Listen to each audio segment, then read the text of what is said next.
Bonjour et bienvenue. Aujourd'hui, on parle de l'isolation d'un plancher qui est au-dessus d'un espace vide ou d'un espace non chauffé. Donc, comme vous pouvez le voir, on est à l'extérieur, puis nous, on est un peu chanceux parce qu'on a en masse de place à bouger. On va utiliser l'isolant Roxul R28. Avant de commencer, une couple de choses. Vous voulez mesurer l'espacement entre les solives du plancher. Généralement, ça va être 16 pouces ou ça peut être 24 pouces aussi. Puis l'isolant Roxul est disponible dans les deux grandeurs. Donc, dans notre cas, on a un 16 pouces ici. Puis on va installer ça pour prévenir l'humidité. Ça va aussi prévenir la condensation de passer, la moisissure et tout ça. Puis ça va vous rendre un plancher beaucoup plus chaud et confortable sur le dessus. Donc, ce qu'on prend, c'est l'isolant Roxul.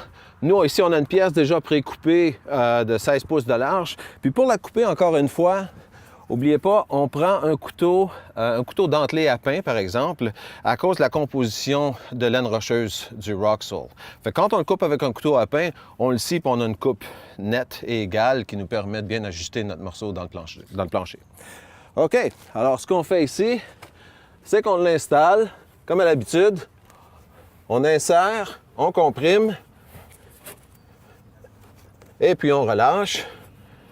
Et puis à cause de sa composition dense, le Roxul s'ajuste parfaitement au poteau. Et puis comme vous pouvez voir, on ne peut pas le tirer ou l'enlever. Vous avez quand même l'option de l'installer avec du treillis métallique, par exemple, pour le garder en place à long terme. Mais en général, c'est pas toujours nécessaire. Ce que ça va aussi prévenir, c'est si vous avez des tuyaux, par exemple, puis vous êtes en dessous du chalet, ça va prévenir le gel pour les tuyaux. Voilà, c'est tout pour cette partie du vidéo. On va continuer à notre prochaine étape, puis je vais vous montrer comment ajuster, comment mettre le treillis métallique en dessous. OK, donc on a terminé d'installer l'isolant Comfort Bat. Comme on a mentionné, ça va rester en place, mais si vous voulez vous assurer encore plus qu'il n'y aura pas de mouvement, vous pouvez installer un treillis métallique ou en plastique comme ça au plafond pour le garder bien en place. Donc, ce qu'on va faire, on a un morceau qui est déjà commencé à installer ici. Je vais vous montrer tout ce qu'on fait. Alors, tout ce que vous avez à faire, c'est de le dérouler et le visser en place.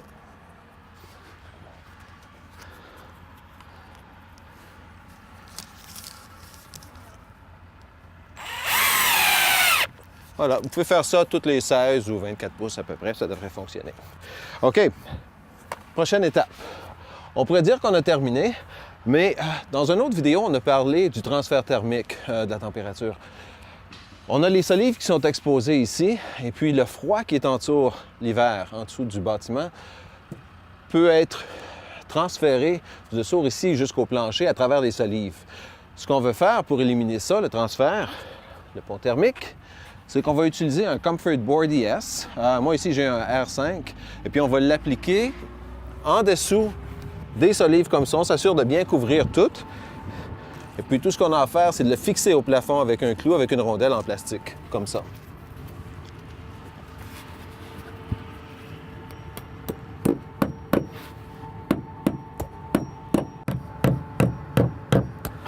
Voilà. Quand c'est fixé en place, vous avez une bonne barrière de température, donc il n'y aura pas de transfert de froid qui va passer du dessous au dessus du plancher. Puis vous allez avoir un plancher bien chaud, bien sec. Merci d'avoir visionné cette vidéo.